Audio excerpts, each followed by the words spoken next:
네, 어제장 강세 섹터들 서프라이즈를 기록한 삼성전자 관련해서 또 반도체가 있었고요. 전기전자도 강했습니다. LG 엔솔 실적 서프라이즈 힘입어서 2차 전지도 강했던 하루였고요. 자, AI 클라우드 신재생 또 LNG 수주 긍정적 전망이 조선주 강했고 또 화장품 색조 초전도체 양자 컴퓨팅도 눈에 띄었습니다. 심지어 카카오 네이버 이렇게 인터넷 대형주들도 움직인 어제장이었는데요. 수급 흐름 되짚어 보면서 오늘 시장 어떻게 바라봐야 할지 이야기 나눠보겠습니다. 이성웅 다울투자증권 영업부 차장 함께합니다. 차장님 어서 오세요. 네, 안녕하십니까? 예, 어제 시장이 저는 반가웠는데 네. 좀 답답해 하셨을 분들도 계셨을 거라고 또 앞에서 본부장님이 얘기하셨거든요. 네, 차장님은 어떻게 보셨습니까?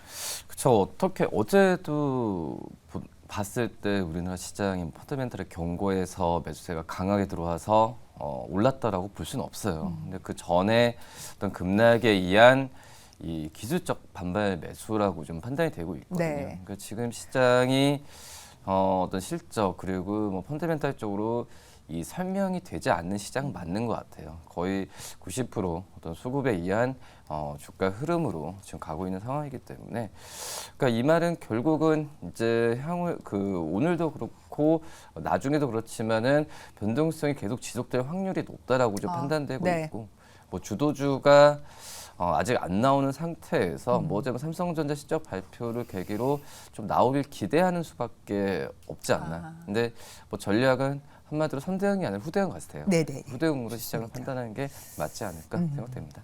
수급에 의한 시장 말씀 주셨으니까 저희가 수급을 확인하겠습니다. 시간외에서 움직인 특징주 재은 아나운서가 준비했습니다.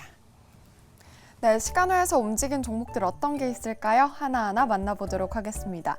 먼저 글리텐과 협업 소식이 부각된 기업부터 알아보도록 할 텐데요. 애니젠이 10% 오른 모습이죠. 펩타이드 임상의약품 개발을 위해서 이렇게 협업 소식이 기대가 된다라는 소식이 함께 전해지고 있습니다. 이어서 퓨처캠 10%대 오른 모습인데요. 경영권 분쟁 소송 공시로 인해서 오히려 수혜를 받고 있습니다. 포시에스는 9.8% 올랐는데요. 모바일 콘텐츠 시장이 고속 성장을 하면서 기대감이 더욱더 커지고 있습니다. 하이드로리튬 8.78% 상승이고요. 리튬 가격 상승 영향으로 관련주의 흐름 돋보였는데 그 안에서 특히나 하이드로리튬이 좋았습니다. 파인엠텍은 3.5% 오른 모습인데요. 삼성전자의 폴더블 폰이 날개 돋친 듯 팔렸다고 하죠. 이 조 단위의 영업이익으로 끌어올렸다고 하는데 그 안에서 협력 관계로 부각이 되면서 파인엠텍에 대한 관심 집중이 되고 있습니다. 지금까지 시간의 특징주 알아봤습니다. 네, 차장님은 어떤 종목 좀 눈에 들어왔을까요? 파인엠텍을 한번 봐야 될 텐데, 어제 이제 삼성전자 실적을 발표를 했는데, 근데 어닝 서프라이즈라고 하지만 너무 그 전에 추정치가 많이 낮았었거든요. 네. 기대치가 좀 낮았었죠, 시장에. 그쵸. 네. 그렇기 때문에 이게 어닝 서프라이즈라고 해서 뭐 예전에 비해서 실적은 그건 아직까지 많이 부족해요. 근데 이제 그 전에 우려됐었던 그런 실적에 대한 부분이 그나마 좀 상쇄하면서 많이 올라갔기 때문에 시장에서 좀 많이 환호를 했던 거라고 좀 생각이 되고 있는데요. 근데 이 세부적인 잠정 실적 발표니까 이제 세부적인 내용은 좀 봐야겠지만 지금 시장에서 의견은 이 폴더블 폰, 그러니까 이제 스마트폰 쪽에서의 실적이 그나마 좀 견인했다라고 좀 얘기를 많이 하고 있거든요. 특히 이제 스마트폰 안에서도 이제 폴더블 폰에 대한 이 매출이나 영업이익에 대한 증가 속도가 굉장히 좀 가팔랐다는 얘기가 나와주면서 이 관련된 이 종목들에 대한 관심이 좀 다시 한번 불거지는 시장이지 않을까 판단되면서 제일 이제 가장 이제 폴더폰 하면은 생각나는 게 핵심 부품 힌지거든요. 네. 네. 거기서 이제 내장 힌지 쪽에서의 절대 강제라고 볼 수 있는 이 파인엠텍에 대한 그 수급이 많이 좀 몰렸었고 저는 랠리 부분이 계속 지속될 확률이 높다라고 예. 지금 판단이 좀 되고 있거든요. 거의 이제 내장 힌지 같은 경우에는 이 시장에서도 80% 시장 점유를 차지하고 있고, 그러니까 파이낸텍 만드는 내장 힌지를 이 디스플레이 업체들한테 전달을 하고 이 디스플레이 기업들이 이 삼성전자 같은 이 폴더 만드는 그런 기업들한테 납품을 하는 형식이라고 좀 볼 수 있거든요. 그러니까 지금 현재는 삼성전자가 지금 폴더블 폰 시장에서의 점유율이 압도적이지만 지금은 이 중화권 업체들 같은 경우에도 이 보급형 폴더블 폰에 대한 그 제조를 지금 시작을 하고 있는 상황이기 때문에 이 우리나라 디스플레이 업체들이 이 중국 쪽에서의 폴더블 폰 기업들한테 연결이 된다고 한다면 이 파이넴텍의 내장 인재에 대한 그 수주나 수출은 크게 좀 늘어날 가능성이 크다고 판단되고 있어요. 스마트폰 쪽이 하향 산업이지만 뭐 이거에 대한 부분에 있어서 이 폴더폰은 좀 따로 생각하시면 될 것 같거든요. 뭐 그렇기 때문에 이 폴더폰 시장이 개화되고 뭐 이거에 대한 또 이제 업그레이드 됐을 때의 이 파이넴텍에 대한 기술력에 대한 시장에서 관심이 계속 높아질 확률이 높다라고 판단되고 있고, 그리고 이제 그 외장인지 쪽에서의 시장 진출을 좀 많이 하고 있기 때문에 내년에 이 실적이 가시가 된다고 한다면 이 내장인지와 외장인지를 만드는 뭐 전 세계 유일한 기업이 파이넴텍이라는 생각이 들어요. 네. 지금 이제 우리나라에서는 이제 KH바텍이 이 외장인지 쪽에서의 그 시장에서의 점유율이 큰데 내장인지 외장인지를 내년에 실적이 동시에 나온다고 한다면 이 파이넴텍에 대한 이 시장에서 관심은 더욱더 높아질 가능성이 있다고 판단되고 있고, 그리고 이제 주가가 이 4월부터 많이 그 스마트폰 시장 쪽에서의 뭐 경기 침체가 안 좋았었는데 이번 삼성전자의 실적 발표를 계기로 상승 여력을 계속 가져갈 확률이 높지 않을까라고 좀 생각이 됩니다.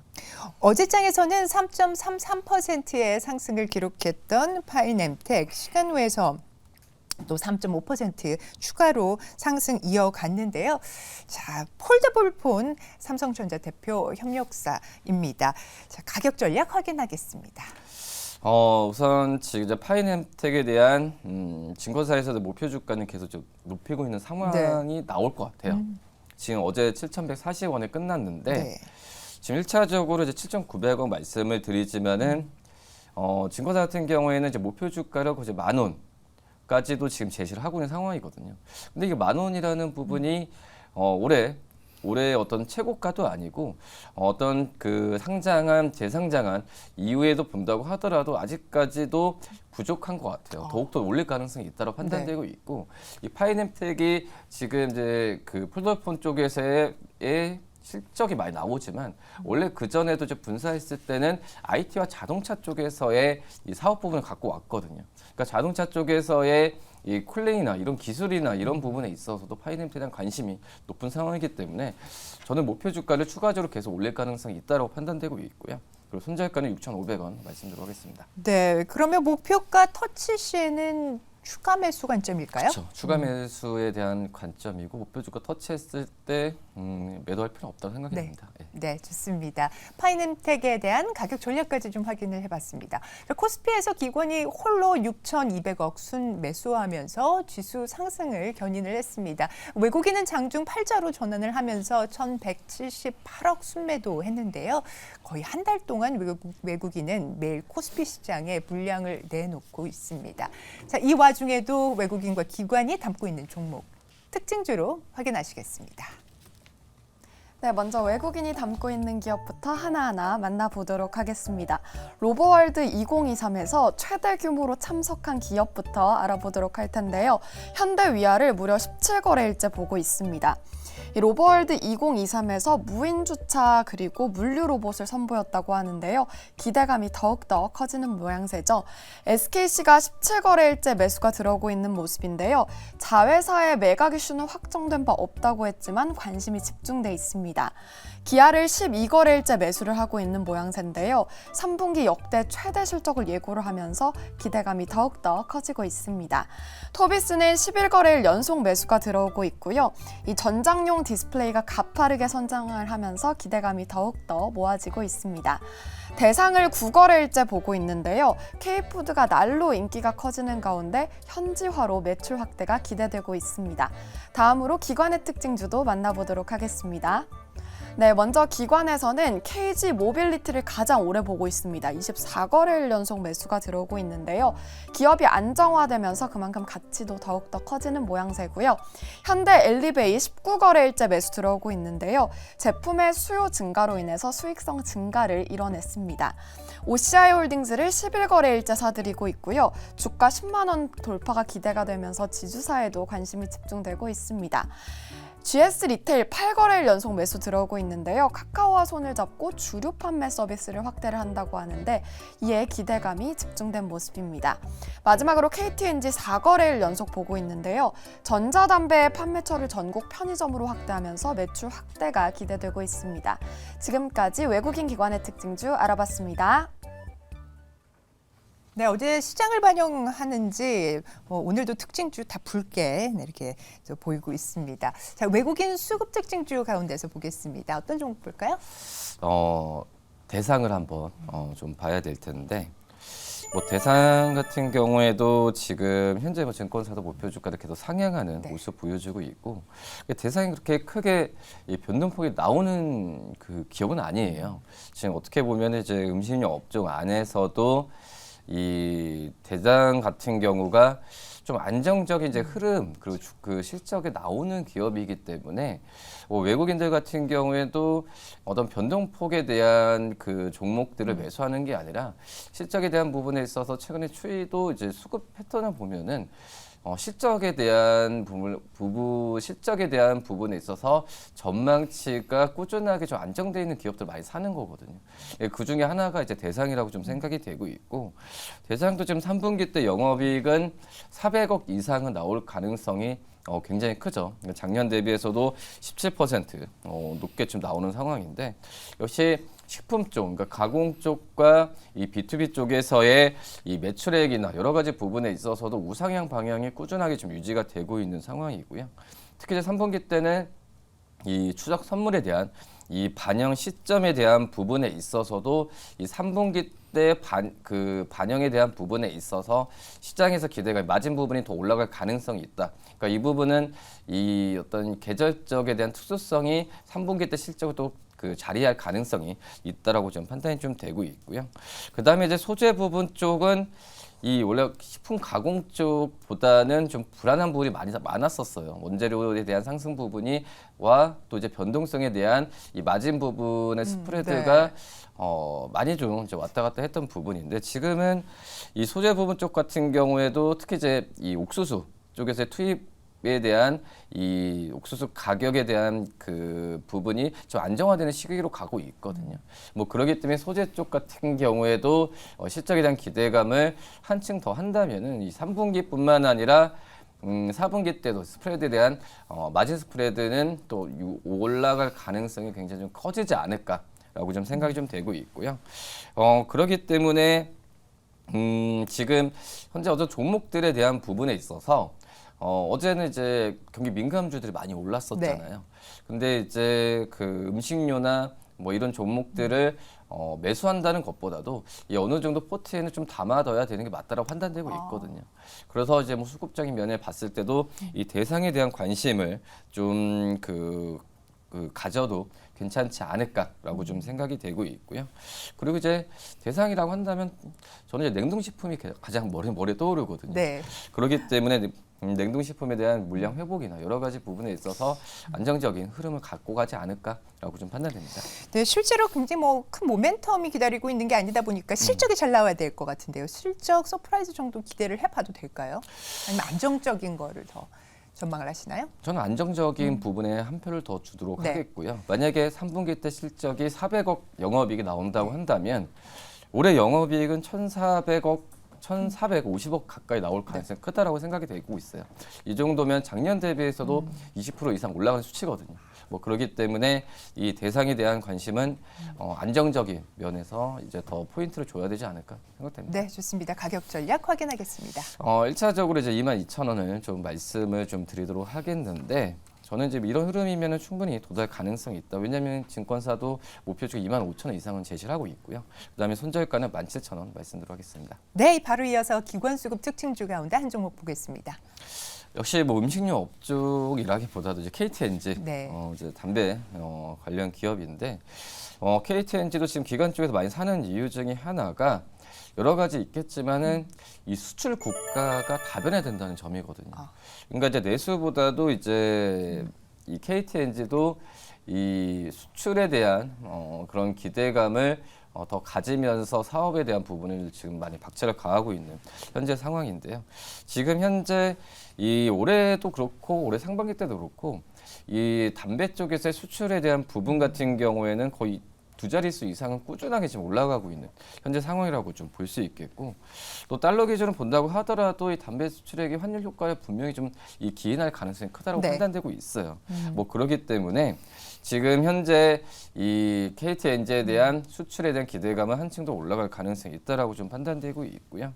그렇기 때문에 지금 KTNG도 지금 시장에서는 올해보다도 내년의 실적에 대한 기대감을 추정치 많이 높이고 네. 있는 게 좀 특징적이다. 그리고 기관이 이런 부분에 있어서 좀 매수세가 이어진다고 생각하고 있는데, 내년에 영업이익은 1조 당연히 넘을 가능성이 있다라고 좀 판단이 되고 있고, 뭐 그렇기 때문에 또 이제 이 올해 제 내수를 좀 말씀을 드리는 좀 부분이 이 담배 가격 또 인상에 대한 얘기가 있었거든요. 담배까지요. 네. 근데 가격이 인상이 됐을 때는 이 어떻게 보면은 그 좋은 점도 나쁜 점도 있어요. 매출만 이렇게 실적으로 봤을 때는. 그렇기 때문에 이 우리 내수 쪽은 담배세 인상에 대한 부분에 있어서 그걸 판단하고 좀 다시 한번 분석을 해야 되지 않을까라고 생각이 됩니다.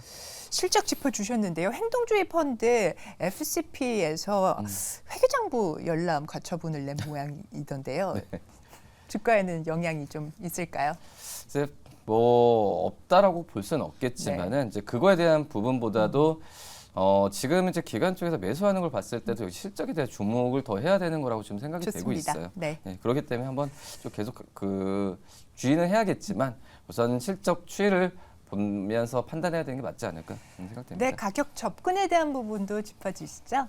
네, 아까 말씀하셨지만 이제 KTNG가 자사주 소각도 하고 뭐 배당도 하기 때문에 저는 이 KTNG에 대한 기업에 대한 부분은 좀 긍정적이다라고 말씀드릴 수 있겠고요. 1차적 목표가 95,000원 그리고 손절가는 8만 원 말씀드리겠습니다. 네, 바로 이어서 오늘장 공약주도 살펴보겠습니다.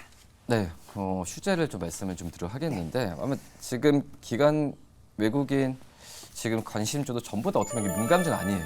약간 좀 제가 이쪽에서 좀 방향을 좀 틀고 있긴 한데 뭐 휴재 같은 경우에도 지금 3분기 영업이익에 대한 기대감도 좀 큰데요. 물론 이제 뭐 작년 대비해서 비슷한 수준 나오겠지만은 그래도 영업이익 460억 이상은 충분히 나올 가능성이 되고 있고, 근데 그 작년도 그렇고 재작년도 그렇고 이 필러나 이쪽에서의 종목들 같은 경우가 여러 가지 뭐 이슈도 있는 상황이지만 결론으로 본다고 한다면 다시 한번 제자리를 찾는 과정으로 가고 있거든요. 뭐 그러기 때문에 이 휴젤처럼 이제 톡신이나 필러에 대한 수요는 뭐 글로벌적으로 어쩔 수 없이 간다라고 좀 말씀을 좀 드리도록 하겠고요. 그리고 미국의 FDA 어떤 품목 승인 내년 상반기에 대한 이 목표를 하고 있는데 이런 부분이 잘 된다고 한다면은 수출, 내수, 고성장은 계속 이루어질 가능성이 크지 않을까라고 판단되면서 휴재를 좀 관심주로 말씀드리겠습니다. 네, 좋습니다. 국내외 톡신과 필러 성장으로 3분기 실적 성장 뭐 예상이 되고 있는 상황이다. 그리고 또 메디톡스와의 소송 쪽에서도 휴재를 유리한 방향으로 현재로서는 좀 진행되고 있는 것 같다라고 하는 소식들도 좀 나오고 있어서 기대가 되는데 가격 전략도 확인하겠습니다. 1차적으로는 이제 16만 원을 좀 말씀을 드리도록 하겠고요. 물론 이제 말씀하신 소송이나 여러 가지 부분의 변동성 다시 나올 수 있긴 하지만 이것도 휴재도 마찬가지인 것 같아요. 우선은 이 그전에 어떤 실적에 비해서 이런 이벤트성에서 주가 많이 떨어졌던 부분이 있으니까 지금 현재 구간에서는 매수 관점 접근해도 괜찮지 않을까 판단되고요. 손절가는 12만 원 말씀드리겠습니다. 네. 종목 진단 살까 말까에서는 파이nem텍, 대상, KTNG 그리고 휴젤까지 투자 포인트를 짚어주셨습니다. 이성웅 차장님 오늘 대단히 감사합니다. 네, 감사합니다.